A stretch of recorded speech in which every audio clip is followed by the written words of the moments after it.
Welcome to Mythic Tarantino, where we analyze Quentin Tarantino's films from a mythological perspective. My name is John, and this is my brother Nick. Hello. All right, Nick, did you prepare a quote for us today? I did. Did you? I did not. I almost did not, so I'm glad Okay. uh dodged a bullet there. The the My the, only the quote, people would have been the people yeah, would have been very upset if we they would started have. without a quote. Yeah, our All right. fans are pretty, yeah. It's their favorite part of the episode. All right. Yeah, So the, here the goes. data shows that they usually switch off after the quote. They just take the quote and Yeah, go. just like the first 30 seconds get really good play. Yeah. So okay, it goes. Every show that wasn't I Love Lucy was about murder. So I say we kill the people that taught us to kill. Mm, mm. Yeah, and that was from the Bad That was Hippies. Yeah, the bad hippies. Yeah, and that quote is interesting because that was, I feel like that was Quentin Tarantino going after his critics a bit because he was a big sensation in that whole time of like Eminem and talking about parental advisory stickers and violence in movies. In And Mortal Kombat. Mortal Kombat, and they discussed it in Bowling for Columbine and stuff. Like, why is America so violent? And at a certain point, like culture was trying to blame art for it. And I think Quentin Tarantino is like people should be able to tell the difference. If people can't tell the difference between something in art and something in real life, we have a deeper problem on our hands. Yeah, so I agree with you there. Although I do think it's a little bit of a self-indulgent move to put the words of your critics into the mouth of a drug-addled murderer. Yeah. It's just a bit. Well, that's the power that you have as an artist. You can do that. That's why you I'm shouldn't not, go I'm not, after an artist. I'm not saying he's not allowed to do it. I'm just saying it's a little bit of a bad look. Makes him look a Well, little. what I say is it's easy if you're creating a story, it's easy to dunk on your bad guy. It makes it's it that's the easy way. That's the easy thing to do is to dunk on your bad guy. Yeah. Or dunk on people that you disagree with because you can craft the entire like you can craft a whole story and have one point of view, and then you can craft and then have it be very convincing. And then you can craft another story with a completely opposite point of view, and it will be still just as convincing, Yeah, because yeah. If because if you if have if the world that you created supports your thesis. Yeah. So it everything that should be taken away from a piece of art should be taken with that grain of salt, right? Mhm. Although I don't think that the commentary on violence in media is the primary focus of the film. Personally, I think that the big idea that the film is trying to sort of get across is the sort of transitory nature of fame, Mm. because that's all of the stuff about violence in film is little bits and pieces here and there, mostly at the very end. Hmm. Well, the actual bulk of the story is about Rick Dalton and about his sort of declining film career. I'm a has been. He just he told me the truth. Oh, don't cry in front of the Mexican. I kind of agree with you. On the surface, that is what it is about, I think. But remember that Al Pacino conversation at the very beginning where he Let's see. I remember he was definitely talking about his declining fame and how Hollywood almost is using his sort of declining popularity to bring up other new up and coming actors. yeah. Yeah. Yeah. He said it was like a trick that Hollywood pulled. Actually, I have a line here. The industry is literally kicking his ass. Yeah, exactly. Yeah, I Like mean, he's getting beaten up at the end of every one of these episodes, hmm and it's almost emasculating. it completely. The movie is like at a transition point in Hollywood. It's like, Mhm. so when was the movie set? In the I think it was. I think it was around like the late 70s. When the did the late Manson murders 70s. happen?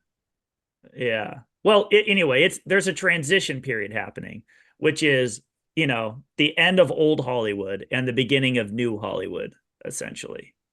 Oh no, Um, Sharon Tate died in 1969, so it's the movie ends at the very end of the 60s. the end of the 60s. Okay.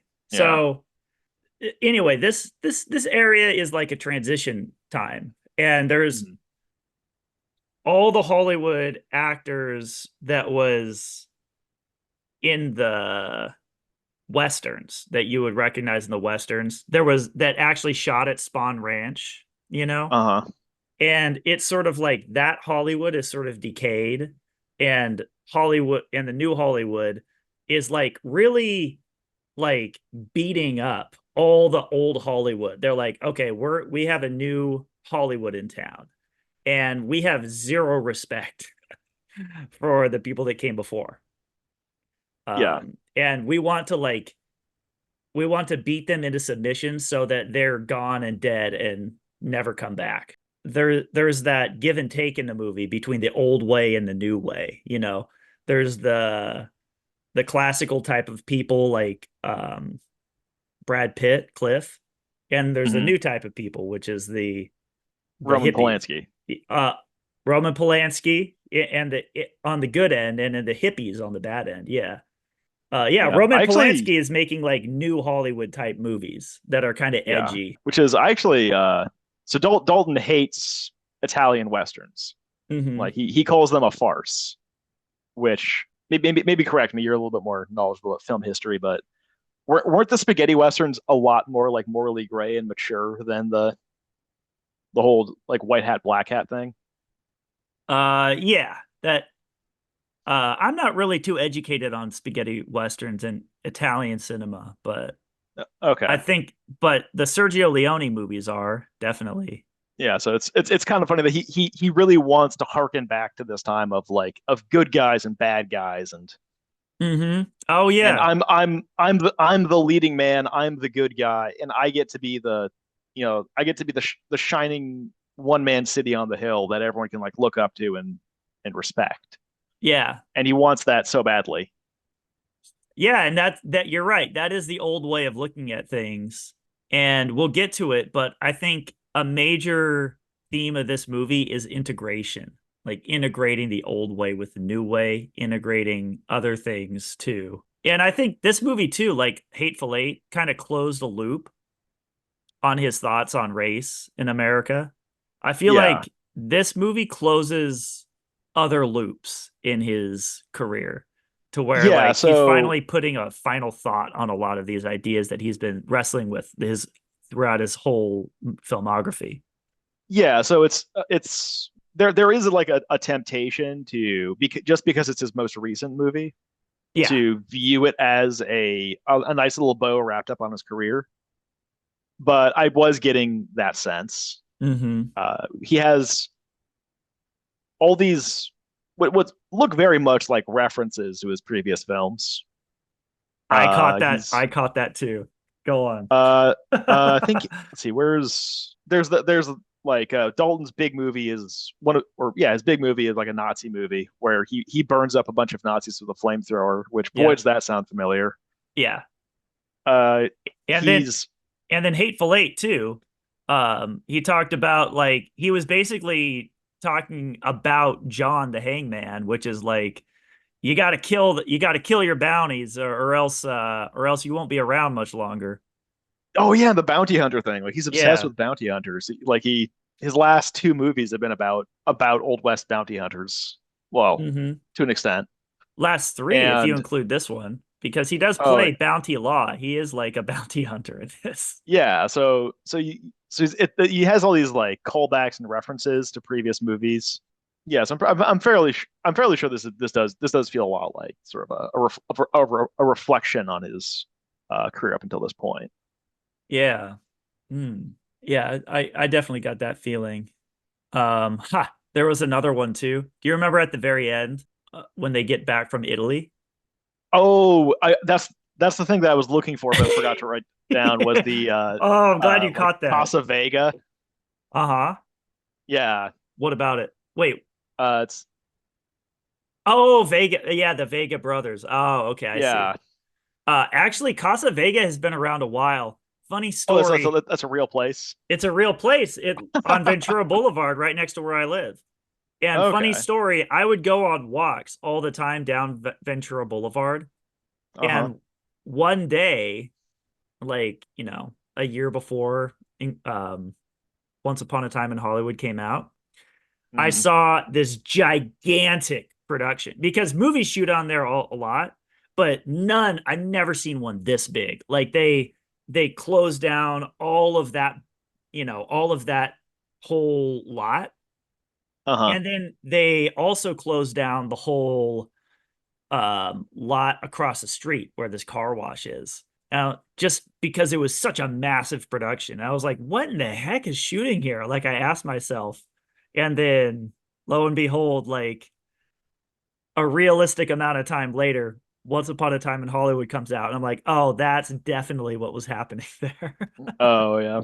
But oh wait, no. So the thing that I was gonna say is remember the first shot of Jackie Brown?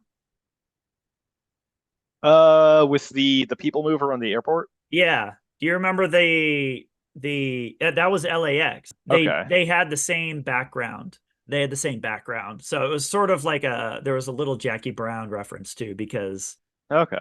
anyway, little things like that. I'm sure he does hit on every movie in a subtle way, Hmm. Yeah, I'm but sure there's a dozen references that both of us missed. yeah, yeah. Here's what I think about the Al Pacino scene that's interesting. So the bad guy, you know that you're a bad guy, or you have a clear vision of where your career is going when you start playing the bad guy in TV shows. Yeah. And there's a couple things about that. I have a theory, a controversial type of theory, which is the people that play bad guys in movies, when people watch the movie, people actually come away thinking, oh, they're actually a bad guy. So that was sort of like the fictional world spilling into the real world a little bit. Yeah, yeah, it's So if you're a bad guy on a TV show, people are inclined not to like you. mhm. Yeah, even if it doesn't carry out into the real world all that much, Hmm. uh, if you're if your audience only knows you as playing a bad guy for X number of appearances in a row, and you try to undo that legacy, then you're swimming up against the current because you become less believable as a leading man if everyone's only ever seen you be a jerk. Yeah, yeah, you're right. It's just that's all that you know about them is that they Hmm. play bad guys in movies.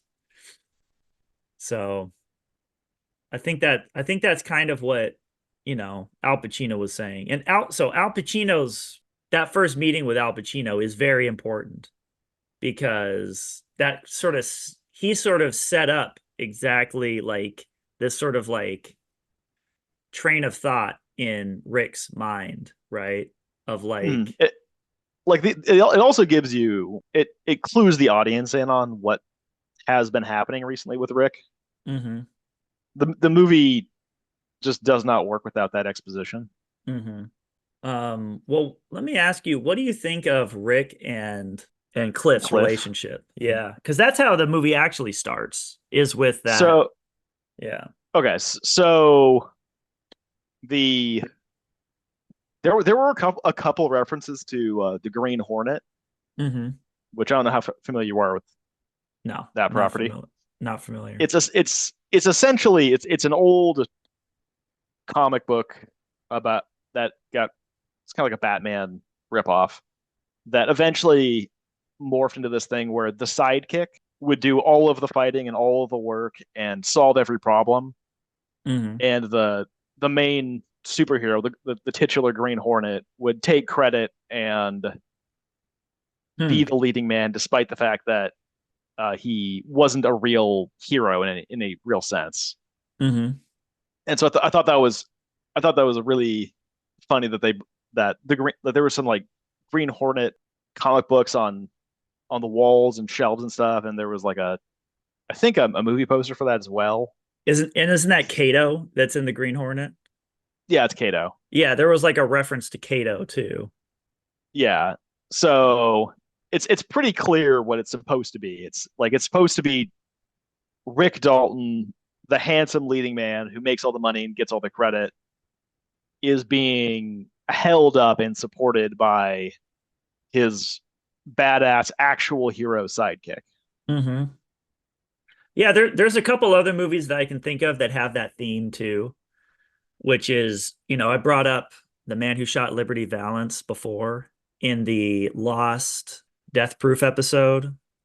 And I think actually Death Proof, it's unfortunate that that is a lost episode because I think Death Proof is a perfect companion piece to this. It covers a lot of the same territory. But in The Man Who Shot Liberty Valance, um, John Wayne, do you remember what I said about that? John Wayne was the one who was the cliff. Like he fixed all the problems in the town. He made sure everyone was safe, but he got completely disrespected. And Jimmy Stewart, who was like the Rick type, you know, that was just kind of pretty and talked good. He got the Mm-hmm. girl, he got all the adoration, he got everything by the end. And John Wayne just had to accept it. There was also a movie called The Agony and the Ecstasy about the Pope and Michelangelo's relationship. And Michelangelo thinks the Pope is just like imposing on him too much and demanding too much of him. And at the very end, the Pope sort of goes, "Listen, I've been at war," because the popes go to war in the Renaissance. Mm-hmm. I was at war. I was protecting the town. I was protecting our city. I was making sure all the everything ran correctly, all for you. Like I did this all for you, so you can actually have this freedom and this safety to create. And so I think that's like a common relationship in movies, Yeah. and it's kind of a metaphor for society in a way too. Like I Well, think that he's not only doing the hard work and not getting any credit, but he's doing the dirty work. He's doing the yeah. things that not only people don't want to do because they're unpleasant, but because they kind of stain you in a way. Hmm. Like It's like an and untouchable. yeah, I kind of view Cliff as he is the hero, the action hero of the story, Yeah. without a doubt. Yeah. But he's not like a Western protagonist action hero. He's far more similar to a Greek hero, where he's brave and gallant and selfless and incredibly competent in violence, in other things too, but especially violence. But he's also this kind of violent, impulsive person who is, he definitely kills his wife. I don't think that's, I think that they set it up like it's kind of a mystery, but it definitely happened. Let's let a little ambiguous. Yeah. Yeah. He can't let himself just allow Bruce Lee to strut about and talk shit. Hmm. He has He has to honor. jump in there. Yeah. Like he just like this. I can't let this guy get away with this crap. Yeah. Yeah. And he like his probably the bravest thing he does and the most selfless thing he does is when he's on Spawn Ranch and he goes to do like a well check on George. Hmm. where he knows these hippies don't want him there. He knows that it's gonna cause problems, and he knows that he's surrounded by like 20 people Yeah. they're all gonna be extremely upset with him. But he goes in there and he checks on George anyway. And how does George receive him? Not well. No. Yeah. With complete the most disrespectful way possible. Like first off, he doesn't even remember him. Uh-huh. And and then secondly, he's like, I don't care. I don't care about you. All I care about is not getting yelled at by the hippie girl. Hmm. Yeah. I don't care about you. I don't care about what you did. I don't care about what you stand for. You know, completely. So just goes to show it's like, you do this nice thing for somebody and you put yourself out there to see how they're doing, and then you get zero respect for it. Yeah. And then right after he does his most selfless gallant thing is when he does probably the most unnecessary piece of violence in the movie, where he completely beats up the hippie that slashed his tire in order to, and makes him fix the or put the spare on for him. Yeah. Yeah, so I think what's interesting is that his sort of his moment of greatest selflessness, helping out this stranger that he's only met 8 years ago, is kind of juxtaposed to his moment of most unnecessary violence, where he really beats up this hippie guy for trying to or for succeeding in slashing his tire, and then makes him fix the tire for him, just out of just pure retribution. Well, I don't know. I mean, we let's get into the whole Spawn Ranch scene, but this in particular, the hippie that slashed his tire wasn't trying to hide his aggression. He stuck the knife in there, so he knew that it was intentional. Yeah, And then and then he stood. yeah, right in Yeah, front of him. So it's like, okay, you think that you're all powerful and stuff because I'm on your place with all these people surrounding. I don't care. I'll fight you. Like just because it's the right thing to do. Or it's not the right thing to do. Well, that's what they would have done basically in Western times, you know? yeah, So like he's an actual Western guy in the real world, like in the modern world, you know? yeah. He's a real life John Wayne. Exactly. And that's what would have happened. Like, and his fight with Bruce Lee, that's what would have happened, in those times, that the Oh yeah, movies like are it's about. yeah, in some old Western saloon, if someone like actually said that out loud, Yeah. oh, I can't beat you up because I might kill you. Yeah, Then the exactly. response Like, would be, all right, let's go. yeah. Yeah, Oh, that is my favorite line of the whole movie, too. It's called manslaughter. yeah. You accidentally kill anyone, they put you in jail. It's called manslaughter. That's good. But okay, so with the Spawn Ranch, I was kind of fascinated by I mean, I think that is the centerpiece of the whole movie. The climax of it is the hippies in Cielo Drive. Yeah. But the centerpiece of the movie, I think, is this Spawn Ranch scene because it tells you everything you need to know about what he's trying to say. But let's just start at why does he even go to Spawn? Why does he even go to Spawn Ranch? I think I think right from the beginning, it's to check on George. You think so? Because he asks Pussycat, George still run the place? He still live there? It seems pretty likely that he spawns the plan to go check on George right from the moment she tells him that that's where they're staying. Spawn's the plan. Was that Oh intentional? yeah.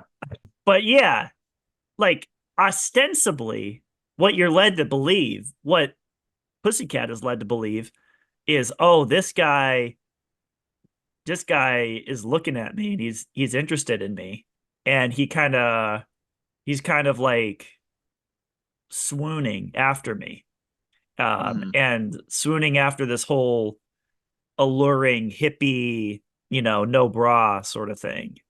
Yeah, it But makes her feel like she has power. yeah, but that wasn't it at all. Like on the second watching, that's not what he was about at all. And he even He he viewed her as a joke. yeah. Yeah. Well, and like when he asked her age and all that stuff, Hmm. he made it very clear he was not sexually interested at all. He doesn't seem to be interested in women at complete in any way. Yeah, like he's like he's not, like not yeah, it's not that he's being like he feels temptation and then resists it. yeah. He like it's just water off a duck's back. Yeah. She throws herself at him and he's just like, "Nah, Yeah. Is not yeah. looking to go to jail." Yeah. And he's like, I wouldn't even be looking for that, even if you weren't, even if you were of age. Like, I'm not interested in what you're selling, basically. Yeah. Not in the prostitution way, but like just, I'm not buying it. I'm not letting you have power over me just because you're hot. Yeah. Yeah, the amount of power that Cliff has is pretty, what the right word is, dominance, or I think power is probably a good word. Yeah. When you Well, look then at yeah. the way he interacts with his dog, Yeah. his like he is in a position of total control over the behavior of his dog, Hmm. where he tells the dog, go sit on the couch. The dog sits on the couch. He dumps the food out. The dog even makes a little bit of noise, and he's like, "Nah, He licks his lips. Yeah. yeah." It's like you don't get to make noise until I say you can have dinner. Hmm. Yeah, the dog is this big muscular pit bull type of thing too. Yeah, That's yeah, kind of scary. the dog is not harmless, as we learn later on. Yeah. Yeah, he keeps the dog around the way that people in history used to keep dogs around, not as like a foofy pet, like as a like a bodyguard sort of. Yeah, and he control like the amount of control that he has over this dog is almost as like he's telepathically controlling it. It's like Yeah, he he makes the click click noise, and the dog instantly knows that it's time to attack the intruders and attacks the exact one that he wanted it to attack. yeah. Yeah, So yeah, has complete command over the dog. and over basically anytime he's in a room, he has complete command of the room. Yeah. And he's like, in a lot of Tarantino movies, the good guy in the movie is aware that he's in a movie. This is something that you said that's totally true. Oh Like yeah, whenever he he no, walks into a room, he's like, how can I how can I just dominate everybody as effortlessly as possible? so that's it's funny you should mention that, because that was the thing that I was going to bring up, is that he knows he's in a movie, Yeah. that he's I guess the term plot armor is Mhm. where he knows he's impervious to damage, Exactly. where he's surrounded by, like at Spawn Ranch, he's surrounded by 30 hippies, Hmm. and some of them are probably armed, and they all hate his guts after he goes in to check on George, Hmm. but he still aggravates them even further by beating that guy up. And at the very end, he is almost, well, he's tripping balls, but he's also almost jovial during this lethal encounter where Yeah. he's surrounded by people with guns and knives. And he's Yeah. like, "Ooh, oh man, Well, you're." that kind of had a little bit to do with the him being on LSD to where it almost undermined it a little bit. I feel like I don't know. We're probably gonna have to talk about the acid cigarette, Yeah. because I don't Which is because the most pure symbol that's ever existed in a Tarantino movie, by the way. yeah, I It's don't, because the movie would actually be, to me it seems like it would make so much more sense. It would, like the point would get across so much stronger if he wasn't high. That's what I had the exact same thought because he already walks around like he is high, and like Yeah. he's sees reality. He sees reality from above. you know Uh-huh. he's like he has like stepped through the matrix, and he kind of he sees everybody's little games as so simple to him. Yeah. And so him being high, it that gives him the same, that gives him the same thing where he laughs at someone who is pointing a gun at him. Uh-huh. Yeah, but we do need to talk about that. But we should finish it, if there's anything else that you want to wrap up, but I think we should finish on the Spawn Ranch. Oh, so I do think that we should. Yeah, nothing. I'm done with Spawn Ranch. You are? Oh, okay. Yeah. I have a couple things to say about it. Okay. First off, I thought it was the perfect sort of like environment, like this sort of like ghost town of a Hollywood ranch, and Uh-huh. it's sort of been infested by hippies, and that's sort of like what Hollywood is at that time. It's just this sort of like all the greatness of old Hollywood is sort of decayed, and it hasn't been rebuilt by hippies. It's been sort of just There's squatters. just squatting. Yeah, on and I think that culturally in movies, that's sort of what happened too. Like I think this movie is about huge themes. Like I think this movie is about civilization, you know? Okay. And like that's what happens in civilizations is, like if you view Spawn Ranch as like ancient Rome, you know, Hmm. it's decayed to and there's like they're in a dark age. Yeah. Uh No, it's late antiquity now. We can't call it the Dark Ages. Oh yeah, yeah, yeah, yeah. Exactly. It's Yeah, you call it the wrong thing. And you have these sort of like I don't know, what's a good name for a barbarian? What are we supposed to call barbarians now? But you have this sort of barbarian horde sort of move in and just sort of just settle there, yeah. but just sort of like push people around, but not rebuild civilization, you know? Um, Yeah. It's actually viewing Charles Manson as a barbarian chief is yeah. a new thing, but it makes sense. Yeah, right?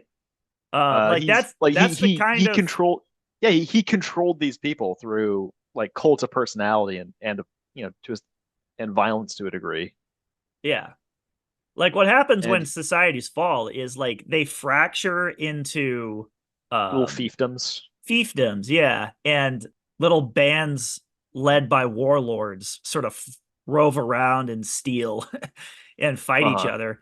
That's kind of the image I got from Spawn Ranch and the Manson family there. Mhm. Yeah, the people there were this is probably the reason why they didn't just descend on Cliff when he started making a ruckus. Hmm. Is they were so useless without Charles. True. Yeah. They Yeah. were And like it they was they just like threw kind of a fit when he wasn't there. yeah, they had no idea how to respond to a new and different situation when the leader was gone. Yeah. Well, I will say the other reason why that I think was set up very well, why they didn't just do something really nasty to Cliff, was they Uh-huh. sort of had this little tourism business going with the horse riding. Oh, yeah, and if they had just shot a guy on the street there, Yeah. while those two horse riders from the Midwest came by, that would have been Yeah, bad. that would have been the end. That would have, the end early. Like that would have got cops involved and they would have got shut down. But here's another question I have for you. Why do you think the hippie girl wanted to bring Cliff there? Well, Cliff is a bit of a countercultural figure. He's definitely anti-authoritarian. He like what originally like he was sort of amused and elated by Pussycat flipping off the cops. Yeah. They both hate the cops. Yeah. They hate the cops, but I think it's this general sense of desiring freedom and disliking authority. A very cowboy attitude. Yeah. Uh, like that really drew her to him, and also just his magnetic personality. Hmm. He's he's a very interesting and impressive person that everyone kind of instantly, either almost everyone respects to some degree that encounters them, except for those two people in that one set. Well, okay, well, there's there's two women basically that I can just break it down to is, there's the woman, there's Kurt Russell's wife who breaks up the Yeah. fight with Bruce Lee, absolutely hates him. And she's the reason. Kurt Russell probably is fine with him, but Mm-hmm. her talking through him is the reason why he's not allowed on set because she doesn't like him. And Yeah. she's this Brian. sort of corporate feminine sort of type that's sort of in charge in the studios. Well, yeah, Um, she represents structure and authority to some extent. exactly. And Yeah. from a feminine perspective, though, and basically the whole studio is just trying to feminize all the men. Did you notice I that? so okay, so I didn't get that. I don't think I'm not picking up the gender angle that you're picking up because Oh, she's not. this movie, gender is a gigantic part of it, and that we'll get into. And I will say right up front, he finds a he finds a common ground, just like in Hateful Eight, between race. I think he finds a way to integrate the gender divide. But so I'm just gonna say that so Okay. because it is two dudes talking, so that can be perceived as getting. But I think what Tarantino is saying is something is definitely about gender, but a very nuanced take on it. I don't know. Like the the lady on the set is loud and aggressive in a very masculine sort of way. Mm-hmm. Like who the fuck is? Why is this fucking guy here? I said I didn't like him, and now he's causing problems. Get this wife killing asshole off my set. Mm-hmm. It's not a very traditionally feminine sort of outburst, and the outburst is the only thing we see of this lady. Yeah. Her demands have had repercussions, Cliff can't be on set at the studio. Like that's a big Yeah, deal, and it's because of her. And the other feminine thing is like I feel like, the little girl sort of bossed Rick around. yeah. Um, So the theme of Rick being emasculated is definitely a recurring element of the movie. yeah, but keep in mind, this is important. Men and women both have a masculine and a feminine side. They wanted to kick out Rick's masculine side and make him all feminine. Yeah. So maybe like there's Rick gets disrespected in every possible way. So the emasculate like emasculating him is just one aspect of that, in my opinion. I think that's just one more block on the Jenga tower. Yeah. He because like even in the like the makeup and wardrobe trailer thing, Yeah. the director was like, let's make him wear this and that like a hippie, and then we'll Yeah. put this and that, and then he'll have a mustache and a big one like the hippies have. Hmm. And Rick's just like, I don't want to look like a hippie. I don't like this.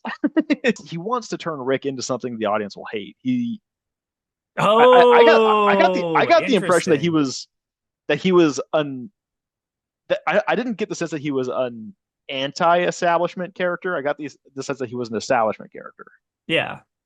because he's like, okay, so we know that the audience, especially uh especially a Western TV show audience at the time.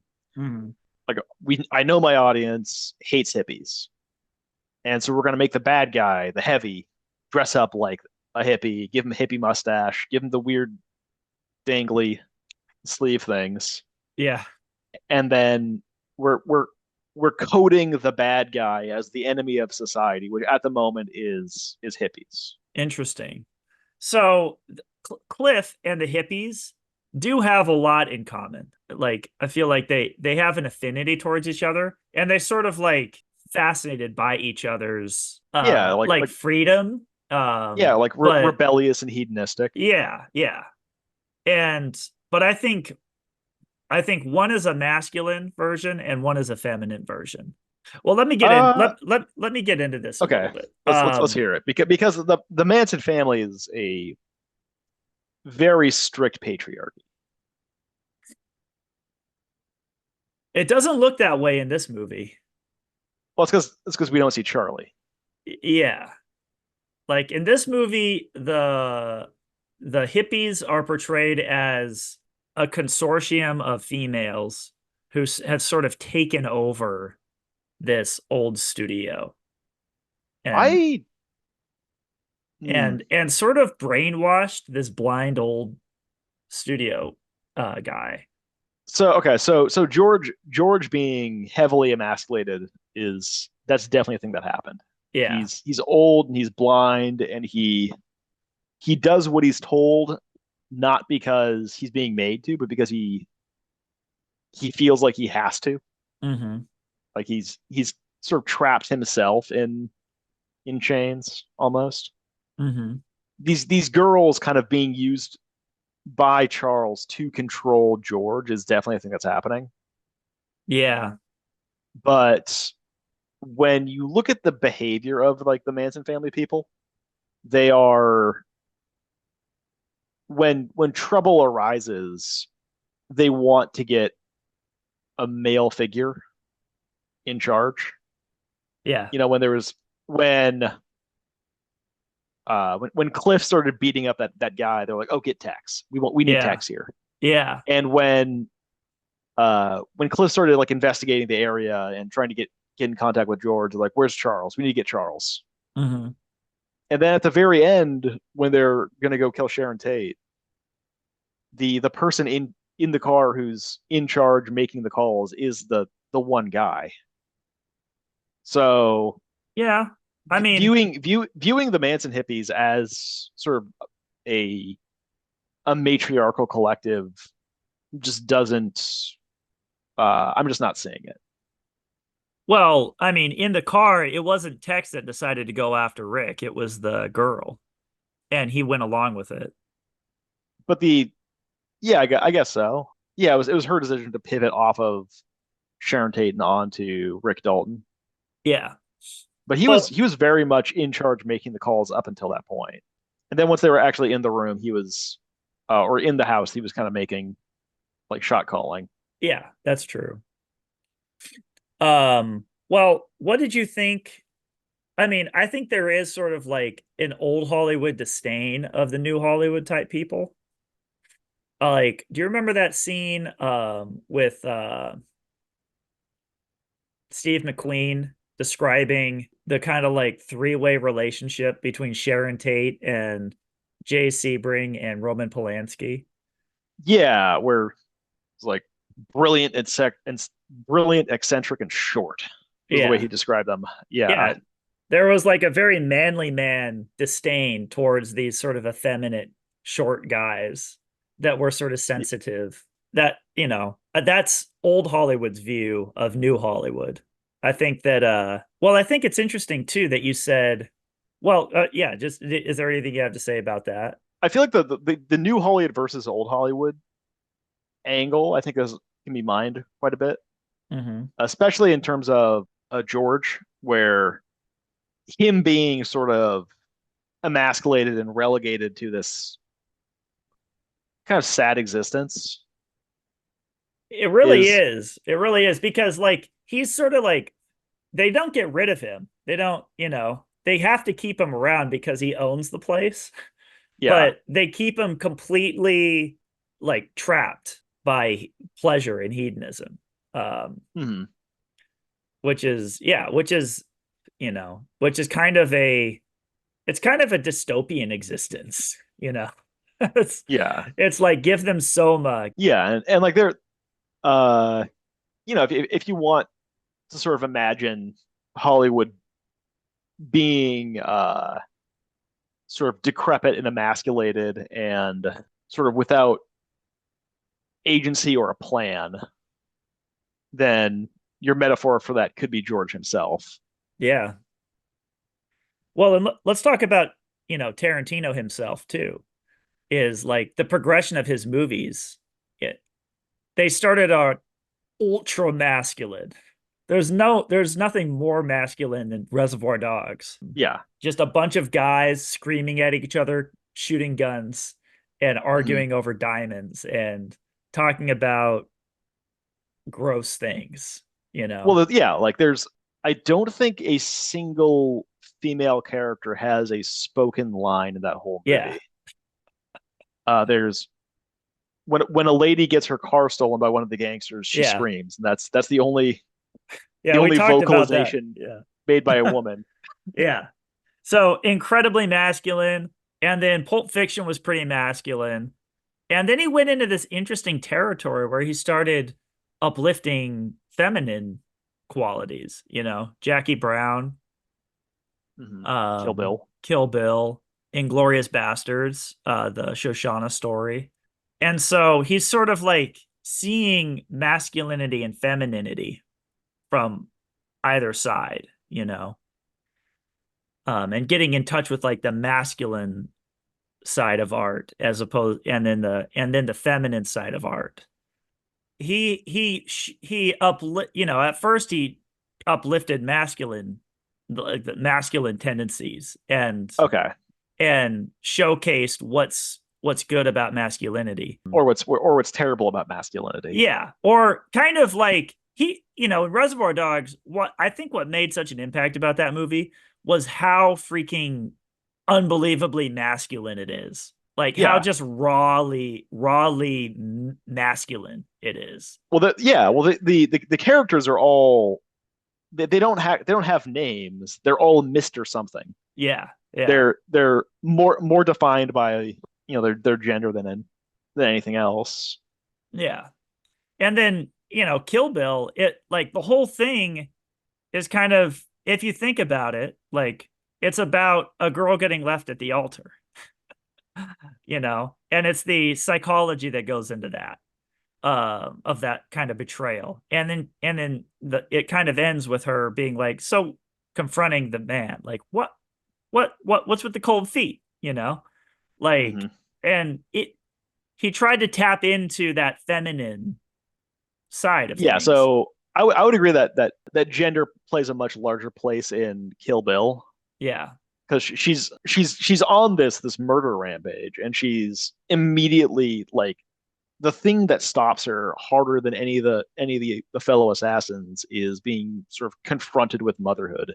Mm-hmm.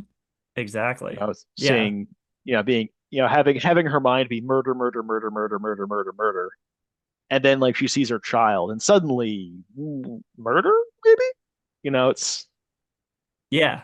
Yeah. it gives her It changes pause. everything. And the Yeah, last, like, the last um the last shots of it are her as a mother, and how that changes you. So I think, like, and also those movies uplifted females. Like women could watch those movies and be like, yes, I'm proud to be a woman. Women have power, we have agency, we can fight for ourselves, and we can we like all the women in those movies were super powerful, even the bad, especially the bad ones, yeah. and they took the power back away from the men. So I think Tarantino does talk about the gender the gender divide. Like I think that is a giant theme in his movies. I would say that was a giant theme in definitely Kill Bill, definitely Jackie Brown. I would say it's not a big part of Inglorious Bastards. Well, maybe a little bit of sort of Shoshana defeating her enemies because they underestimate a woman Yeah. Yeah. to a certain extent. Yeah. Definitely don't see a lot of gender in Inglorious Bastard or in And Hateful Eight no, or Django. not really. In Hateful Eight, Just yeah, in she yeah, was, Hateful Eight, there's basically the lady who's going to get murdered. yeah. Could have been a man, and it would have been no different. I don't think Actually, the I re-listening to the Hateful Eight episode, I don't know how we missed this. But remember when I was saying she's the Statue of Liberty, she's the Statue of Liberty when they were hanging her? oh Um, yeah. and then you were like, I don't know, it seems more like justice. Justice. The Statue of Justice of the with Yeah, yeah, with the scales and the with the blindfold. Yeah. Oh, scales. the scales. Go. Yeah, you're right. Yeah, yeah. Oh yeah, but did Domergue have Oh, scales? oh, she didn't, but she was like being like leveraged with the rope. So like, Oh, interesting. Yeah. So I'm pretty sure that's exactly why she was a woman in it was because he wanted that symbol of justice mhm. hanging. They were hanging justice. But yeah, but you're right. Those last two movies didn't address that gender divide. But Yeah, I maybe a little think bit in Django, like the whole idea of like of a princess to be rescued uh-huh. was very much, a princess to be rescued from a dragon. Yeah. Very, but beyond that, she like Brunhilde is a prop. Well, I'll just say here's what I'm getting at a Okay, little bit is gotcha. Cliff and Rick are very funny together. Yeah. like like they are kind of two sides of the same coin. The actor and the stunt person. They kind Uh-huh. of, so like at the very beginning, Rick explained when I can't do something that's very difficult, Cliff stands in for me and he does it. Cliff carries the load. Cliff carries the load. Yeah. Great, Yeah. great line. But if you look at the movie, there are a lot of things that Rick is, there's a lot of times when Rick runs into some tough situations and Cliff is there to fix it for him. Well, so Um, so so Cliff drives him around when yeah, because exactly. he got a DUI. Cliff fixes the antenna to his Hmm. TV. Hmm. Cliff, when Rick is breaking down outside that restaurant, Yeah, after Al Pacino told him the truth, it's Cliff that sort of, you know, yeah. almost he doesn't slap him, but But he it, it, resists he resists him like, hey, stop being so gay. Like when he tried to put his yeah, head on his shoulder. yeah, he's almost acting as a reminder to Rick to be a man. Yeah, yeah. I mean, and he's Yeah. also like, you know, he's also pumping him up all the time. He's like, "Man, you're such a good actor. Like you it almost felt Yeah, like that voice in your head that's like, I can do this. Like when you're talking to yourself in the mirror, I can do this. Go out and win it." yeah. And like he's always graceful with him. He's always like, no matter how badly he treats Cliff, he's always like Uh-huh. on Cliff on Rick's side. And like when he's like, you want to come in and watch my show with me? He's like, I was hoping you would ask. It's just so Mhm. he's just so on his side. Here's my theory with Cliff is what he represents is Rick's ultra masculine side. He is the masculine Rick. And I think what him killing his wife, Cliff killing his wife in Oh, that backstory, is him slaying his femininity? Okay. exactly, exactly. He excised everything feminine in him, and he has become fully a masculine symbol. And it's kind of like that Jesus thing that people hang in their bathrooms. I think Karen has one where there's two footsteps walking beside each other, and then you Yeah. ask like, "Where were you during?" when there was only one set of footsteps, and it was like I was carrying you at that point. Like that's Cliff. Cliff is like carrying Rick when he can't handle things. I think Cliff as a hyper masculine figure is what the movie is trying to get across.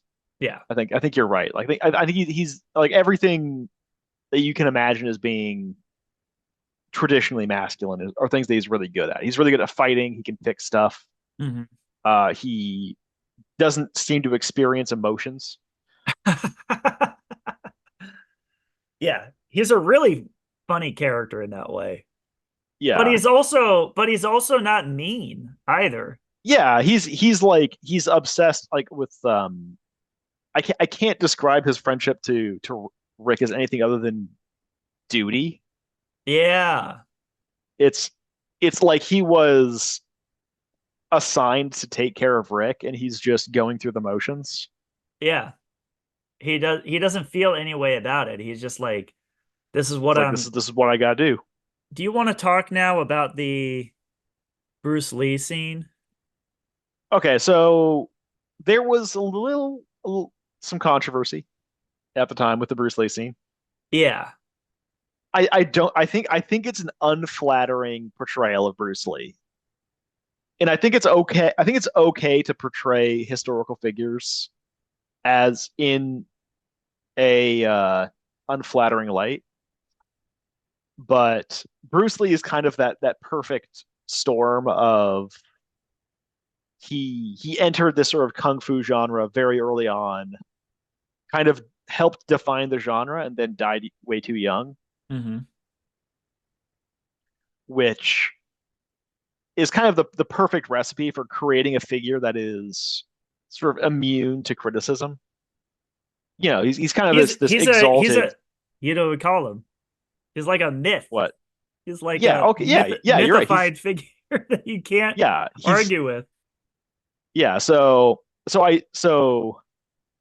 I do feel like he was done a little dirty, and his myth was used and kind of he was the former leading man beaten up to show what a tough guy Cliff is. Yeah.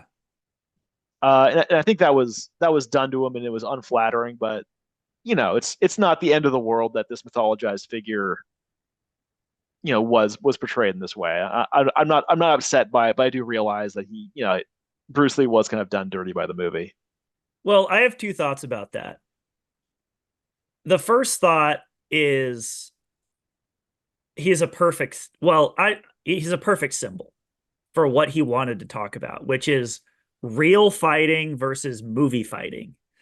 The difference between a real fight and a movie fight, which we'll get into. But the second thing is that is, in my opinion, by far the least like controversial, not the least, but not the top controversial thing that this movie was saying. I think gender is he was touching all kinds of third rails in this. Kind of like the most offensive thing that he said in the movie essentially was implied, which is, going to the ending, the reason why Jay Sebring and Sharon Tate died is because they weren't strong enough to fight back the hippies. Like he's basically accusing them of being too weak to fend off the hippies, and that's why they died. Yeah, okay, that makes sense. So they That's uh terribly controversial. Like, yeah, they should have had guns. They should have had a flamethrower in the tool shed. or they should have been Cliff. Like if they went if because they went to Cliff's house, they all died. Because they went in real life, because they went to Sharon Tate's house, they killed. So that's basically the difference.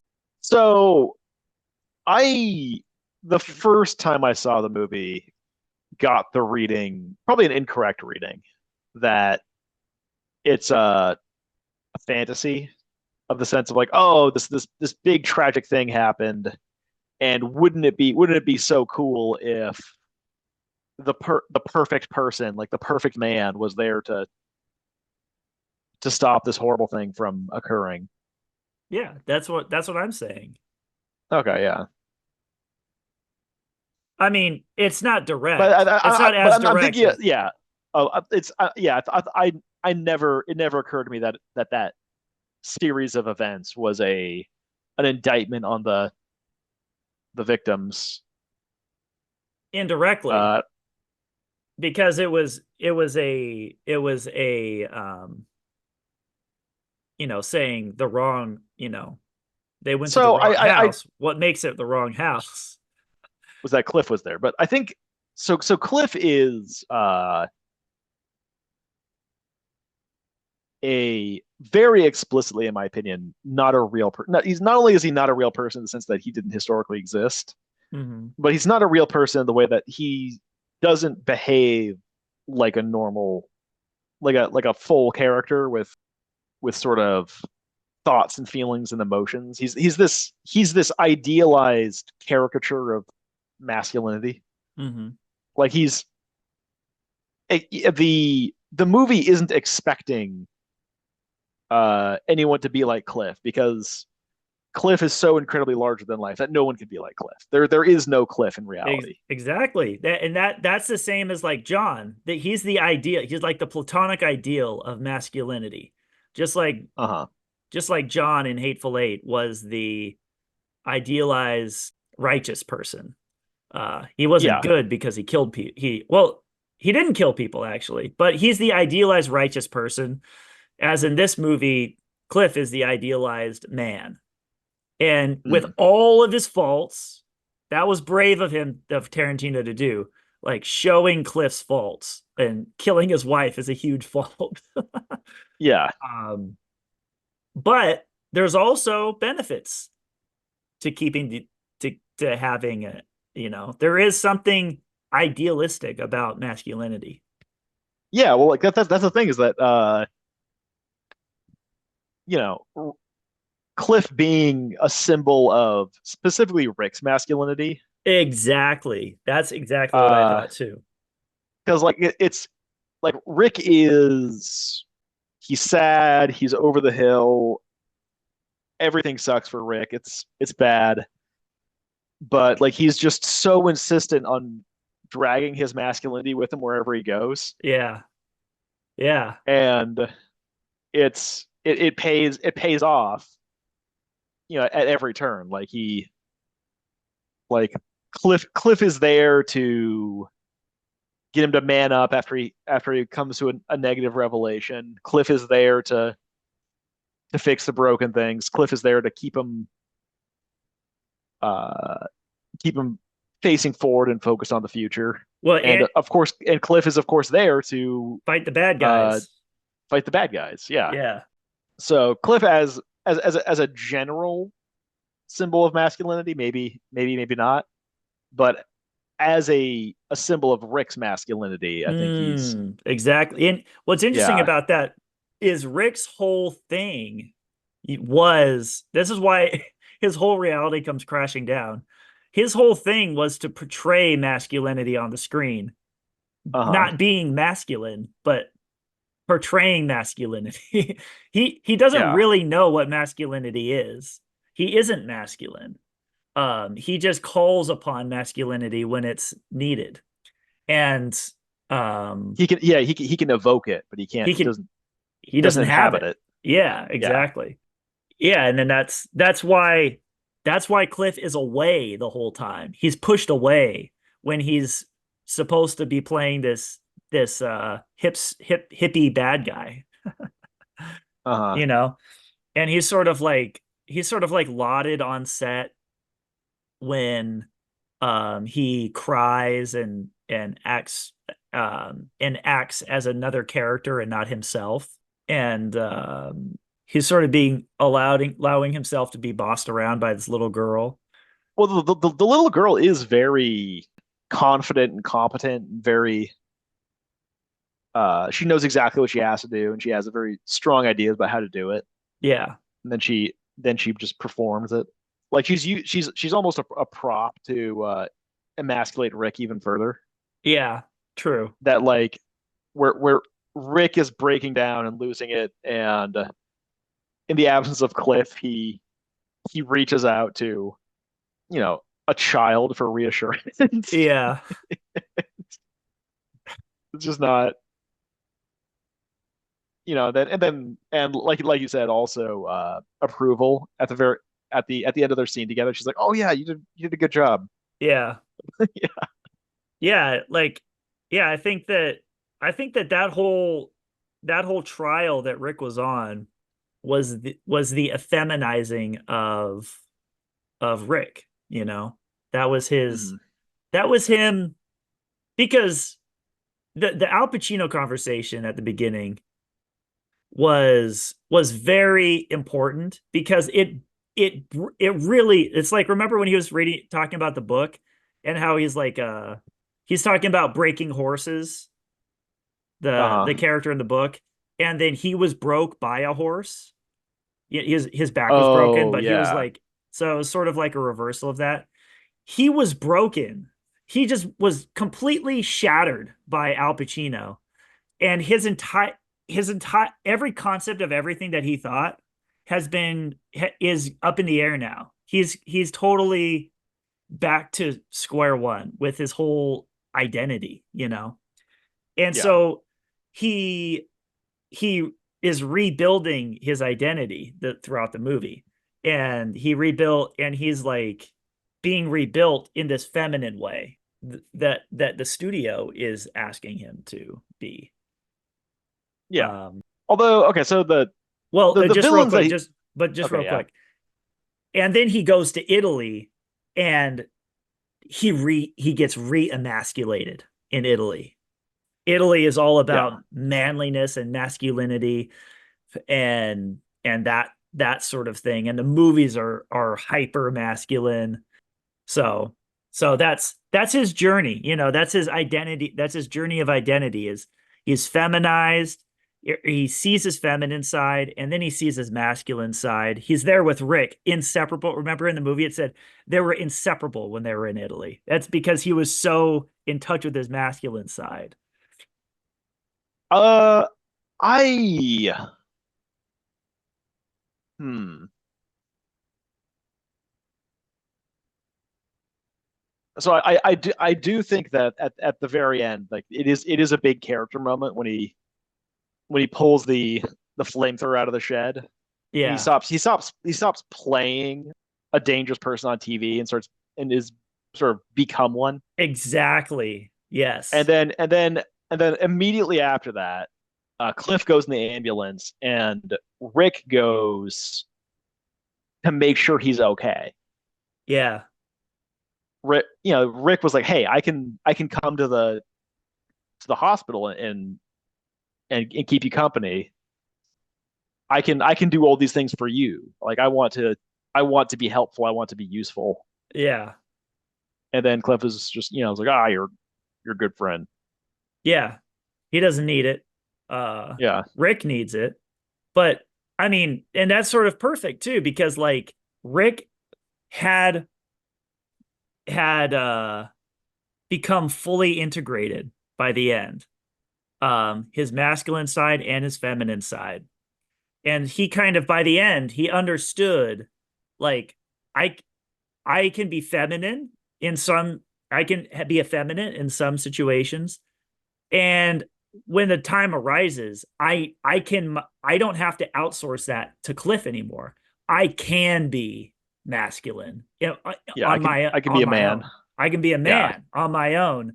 And like you said, right after that, he sent Cliff away as like, I don't need you anymore. I'm fully integrated. I can be this on my own. So I guess then the question is,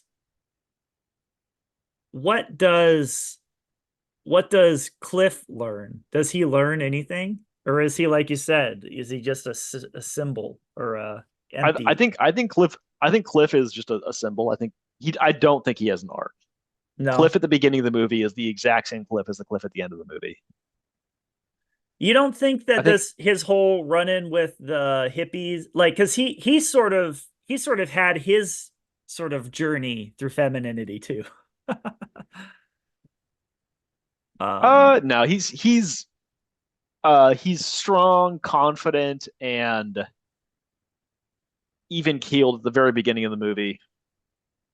Even when getting bad news, he almost never lets it affect him. And then Yeah, right up until the end of the movie, he's that exact same character, right?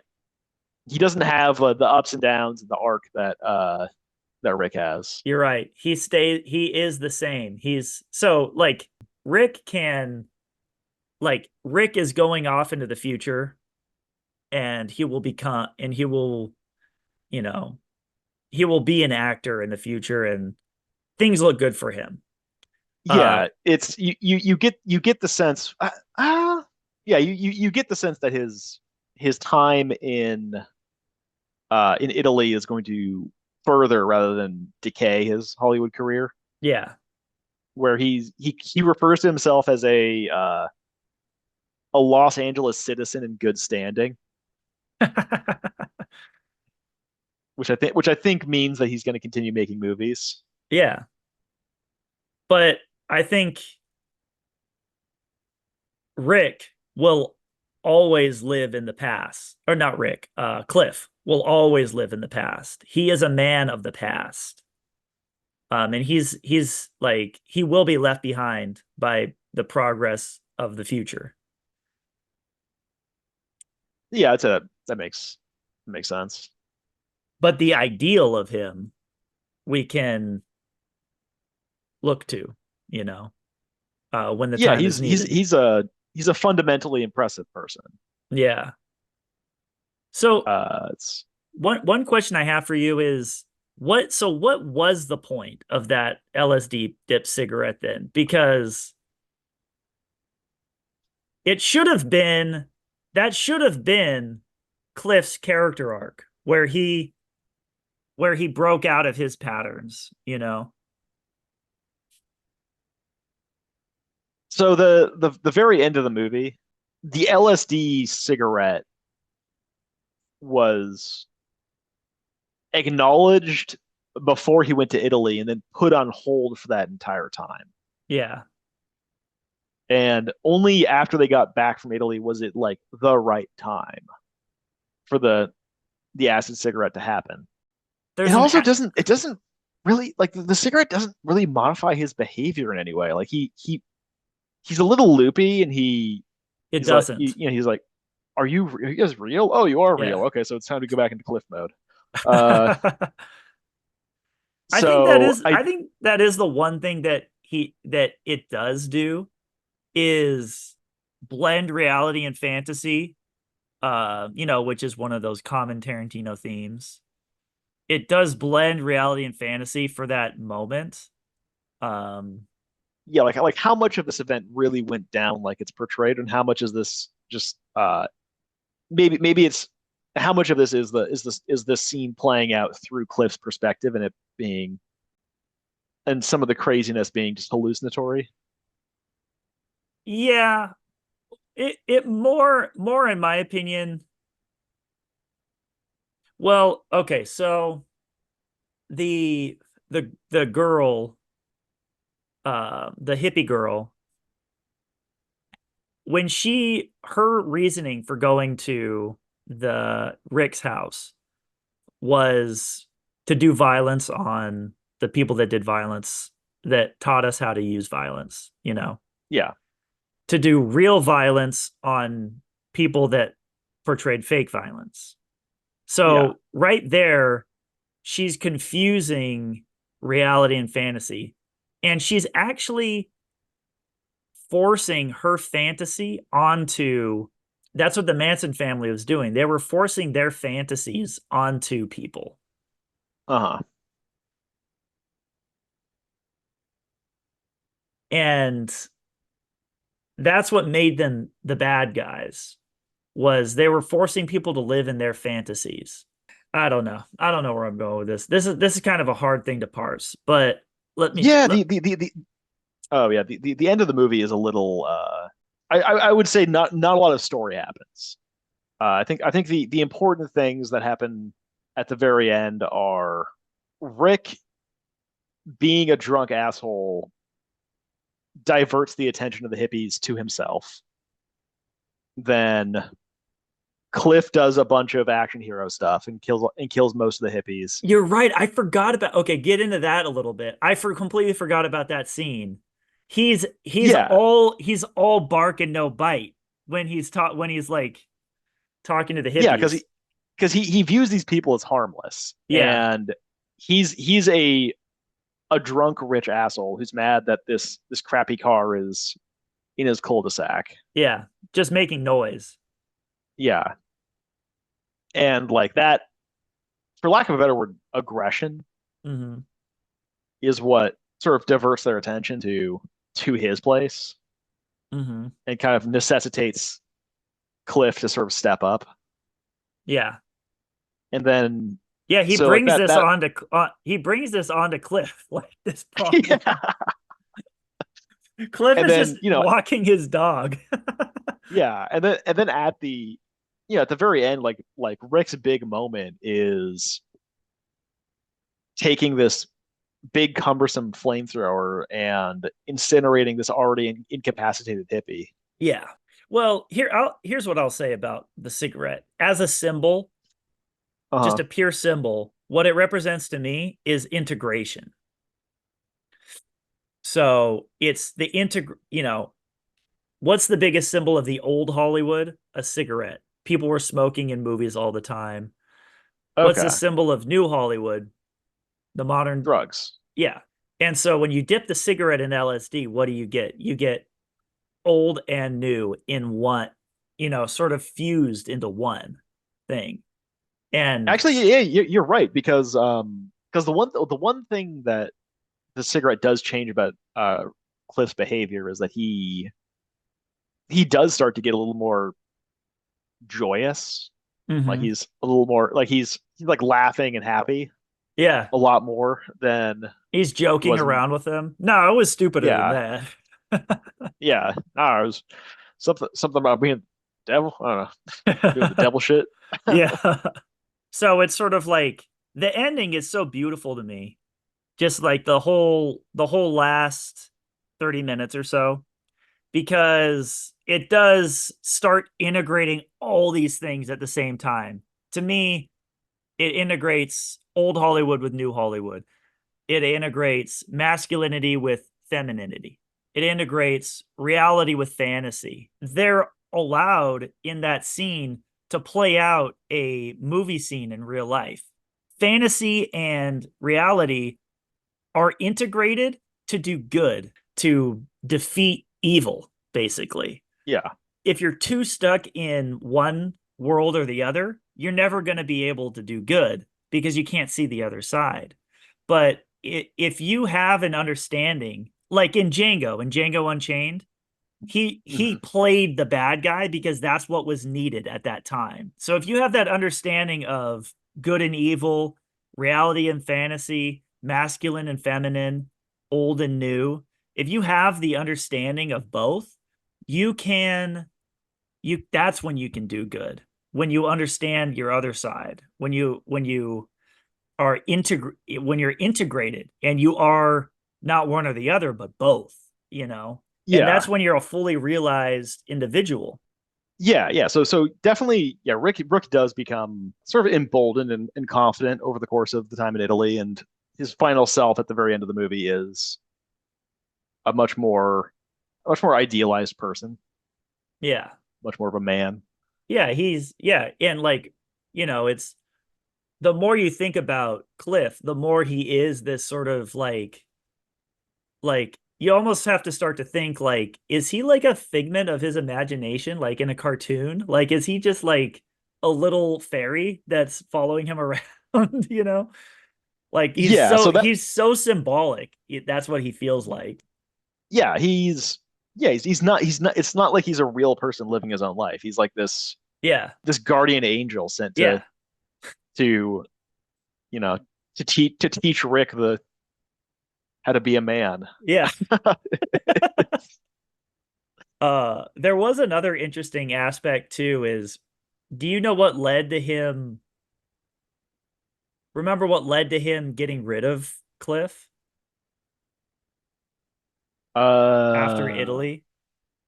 oh, the wife. Yeah, the feminine nature. So the feminine, he was the feminine nature of him made it him think, oh, I don't need this masculine part of me anymore. I have it all, you know. I have So I've it's I've so integrated into there my femininity. there was a moment of I'm of the very end that I kind of latched onto, which is the wife ran like after the hippies were like mostly dealt with, the wife ran into the bedroom and hid. Hmm. And then she opened the door, let the dog in, and then closed it again. Like she's like latching on to this fragment of cliff. Yeah, yeah, It's like you because oh Cliff good, is a it's protector. yeah, oh good, a piece of cliff is here. Yeah, Come protect me. yeah, yeah. I do want to get like so the very, very end I thought was pretty important too. Do you remember what happened at the very end? Yeah, Sharon Tate and her guests were kind of like talking like, oh, some hippies broke into the next door neighbor's house. Yeah. Well, first off, they didn't know what almost hit them, you know. That's Yeah. one sort of like interesting aspect of that scene. But the other interesting aspect is Sharon Tate and well, remember Rick was like he told Cliff like Roman Polanski just moved next door. This is my in, this is my chance. I have I have this ultimate connection now. That's why you have to own Oh, property in Hollywood. and for starters, like owning property in Hollywood was what caused this whole tragedy to happen. But also, it wasn't him sort of sucking up to Sharon Tate and Roman Polanski that got their attention.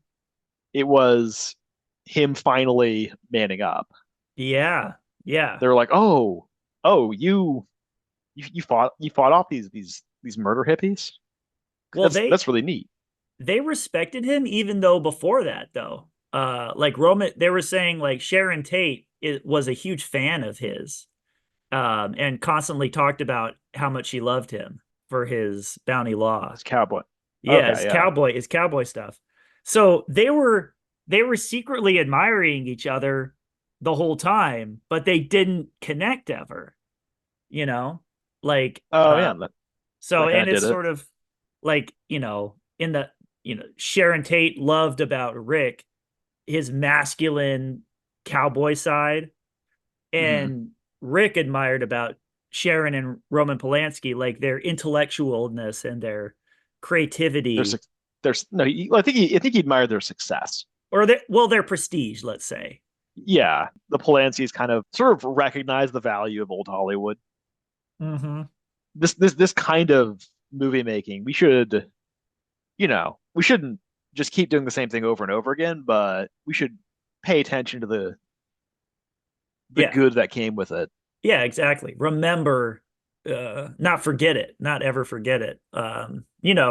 Move on from it, but not forget it. And it's also interesting too. Like if you just visually, Rick is walking up towards up the hill towards their residence. So Oh, he's ascending. basically ascending the gates of St. Peter, you know, Yeah, into the into the halls of New Hollywood, where yeah. You can almost imagine that after the movie's over and like the new alternate history that the movie is creating, that Rick Dalton becomes a a big deal again and has this resurging popularity. exactly, I mean, yeah, he certainly he'd be in the newspaper for a good amount of time after this, just from the absolute insanity that occurred. yeah, yeah, but he had to leave Cliff behind to move on up Yeah, well, into he didn't. It's not that he left Cliff behind. It's the like Cliff left. Cliff left. Like it's like Pinocchio became a real boy and Jiminy Cricket went off to Yeah, help someone else. yeah, exactly. And that's why like Tarantino's movies, and I say this in the greatest utmost respect, Tarantino's movies work on a Disney level of theme, you know? Yeah, Yeah, they well, the characters are very broad and archetypical. yeah, Uh, exactly. But the thing that's different is like in Tarantino's movies, they're complex and they live in the real world. but Mhm. they're the same. It's the same thing. Yeah, it's the same thing. Cliff is Jiminy Cricket. He's just a more um Violent. well, he's just Jiminy Cricket with more resolution, you know. Yeah, yeah. He's a Jiminy Cricket for like for a real character and not Yeah. a Disney character. Yeah. Yeah. What one thing I did want to talk about is, and maybe you can shed some light on this. There's a million reasons probably why it ended up this way, but Margot Robbie's character, people criticize Tarantino for showing her short shrift because she really doesn't have any lines. She doesn't do much.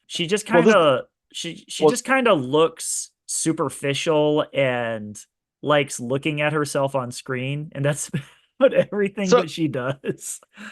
no. Actually, this is one of the reasons why I thought the movie was about the fickle nature of fame. Was Mm, because she shows up to the theater. She's like, "Oh, a movie that I'm in is playing. I'm gonna walk up to the theater, and the attendant is gonna be overawed by my fame. They're yeah, gonna that was a good scene. they're gonna recognize me immediately, and I'm not gonna make a big deal about it, you know, about it. Mm, I'm just gonna walk up, they're gonna recognize me. It's gonna be big for them, but I'm gonna be like, oh, it's all right, it's cool. I'm just here to watch the movie.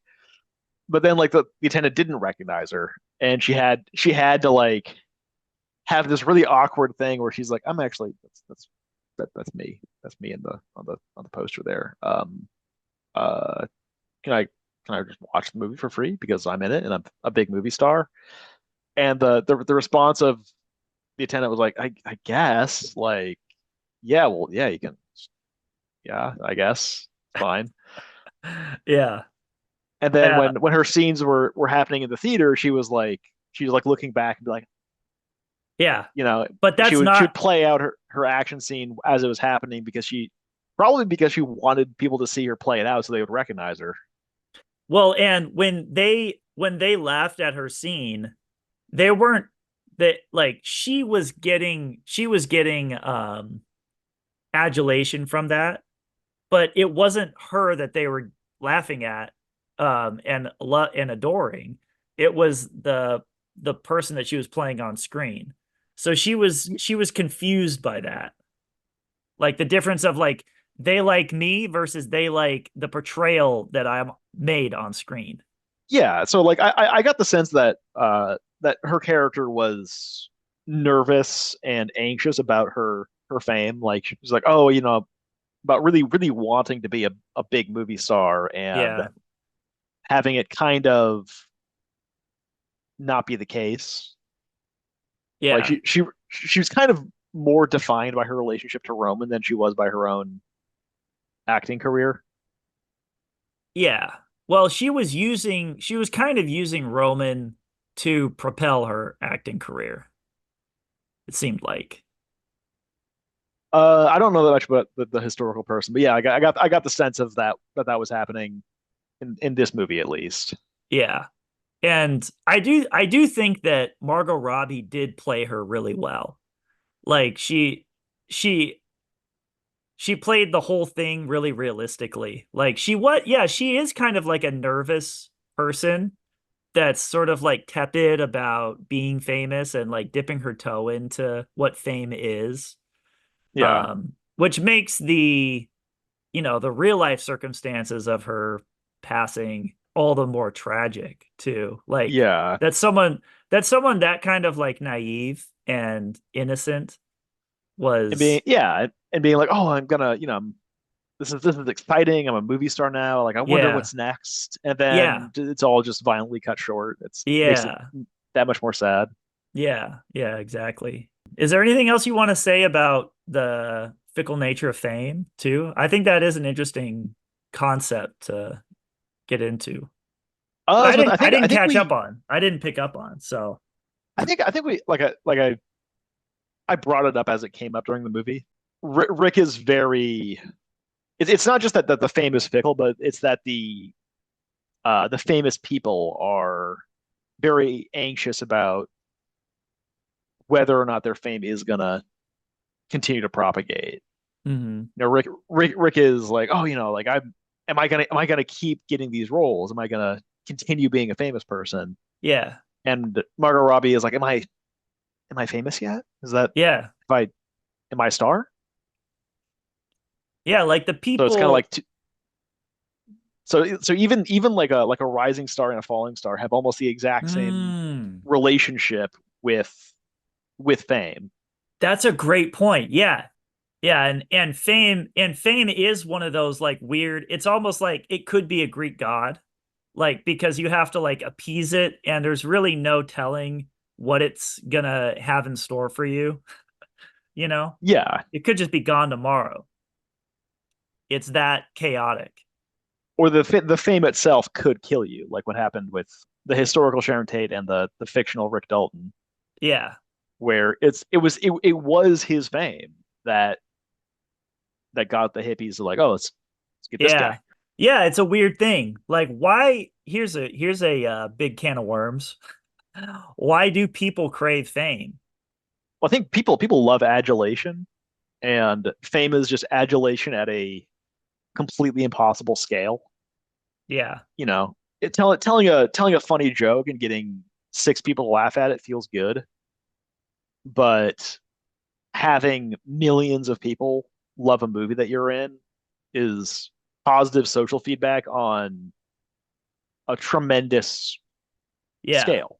It's like a Yeah, drug almost because if you're around a campfire with a bunch of, Cro-Magnons and you get yeah. everyone to laugh or like do something good that they all like you for, that's that feels good, like you said, but So it could never enter their minds to be doing that without them even doing anything. They do it so once like and spread it all over the world and get adulation in yeah, perpetuity.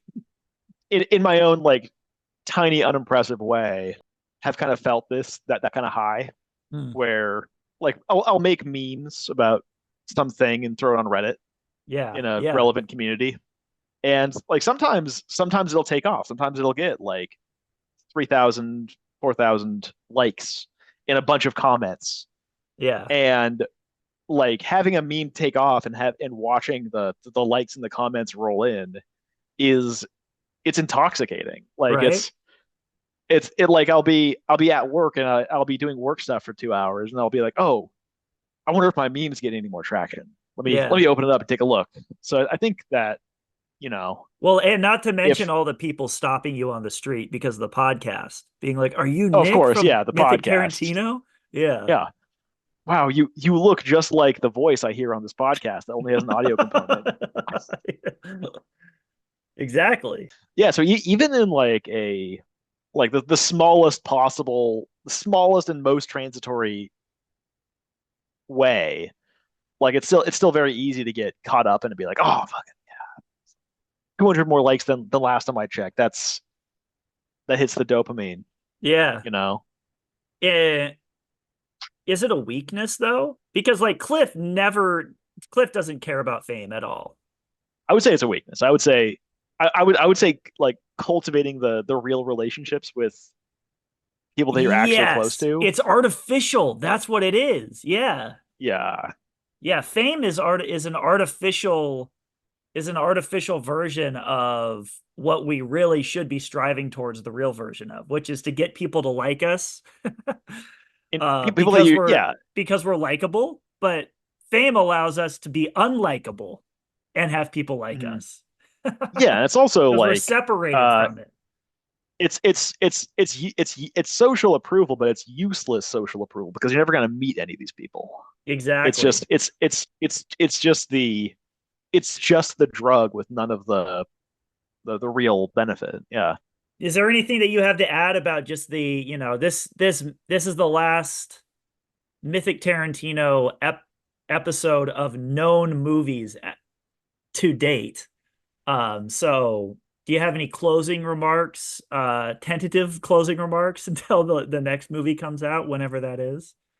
I would say like the whole point of the podcast going like the inciting statement of the podcast is that oh Quentin Tarantino's movies are actually a little bit more thematic than we give him credit for, and I think it's not just that his movies are thematic. I think like the callbacks and the return of different themes throughout the movies of like a person who's playing a part in their reality, or the whole race in America that didn't really happen in this movie, and then a little bit of sort of female empowerment that kind of started out non-existent and kind of grew to become a very strong theme, almost like culminating in Death Proof. Yeah. So like having all these themes sort of like starting and building over time, and sort of Tarantino making his statement on reality is a thing that exists not only within individual movies, but like sort of continues along this his Yeah. filmography. Well, and it is, it is Mythic Tarantino for a reason too, because like there Oh is yeah, a part of the mythology element. Yeah, yeah, that's what the there point of the podcast is. well, no, I thought that what you were saying is perfect and does kind of encapsulate you know, what Tarantino's movies are, and like we're reading one man's mind basically. We have access to one man's view of the world, and him Yeah, wrestling with these philosophies using stories, and that is mythological. And but something else mythological is this idea that like you also touched on this a little bit, like there is a surface level thing to everything that's going on, but there's uh-huh. also a deeper mystical emotional intuition reflection of that reality that happens underneath the surface, that we Yeah. explored, and that Tarantino is clearly, I don't think by the end of this anyone can listen to these and argue that there isn't that element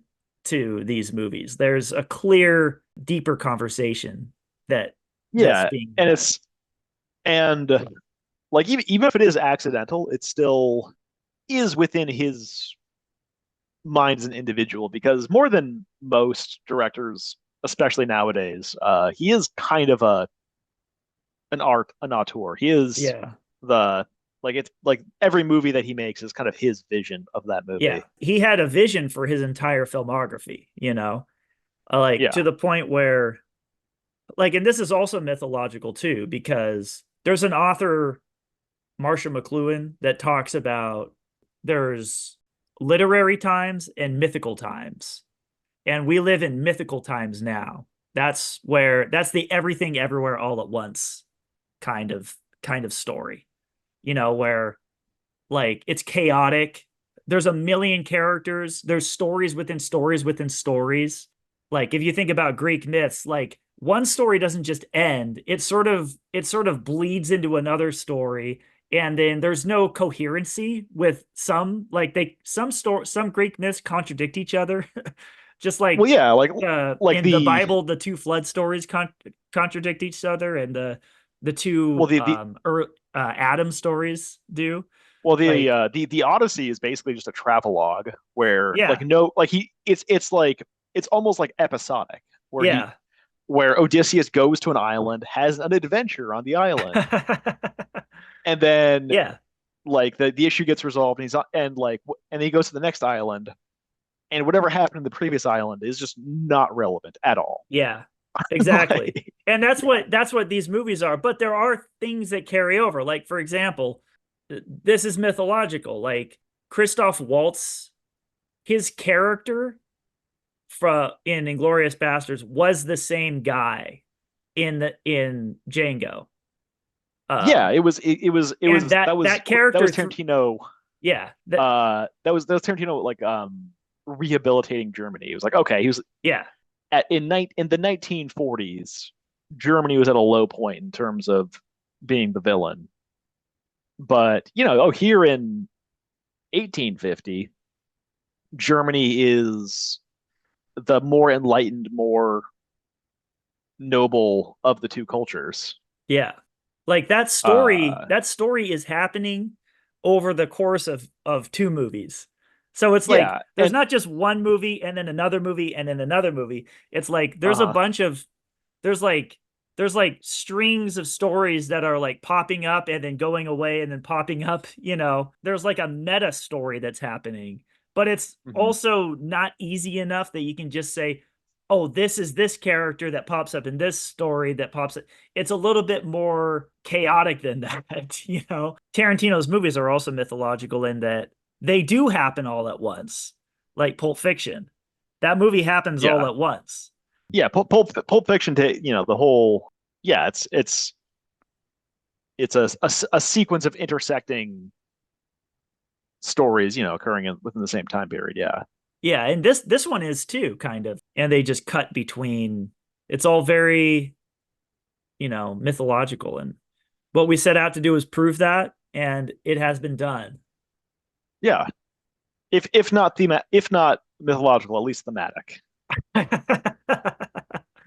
Exactly. But we'll probably just move on to James Cameron Yeah, I before was gonna that move on to happens. James Cameron with Um, the Piranha 2.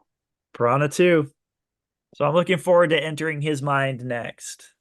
But in the Mm. meantime, Nick, I got some fried sauerkraut and it's just, finishing up. So, Oh, I've got food on the way. It's oh, you uh ordered fried sauerkraut.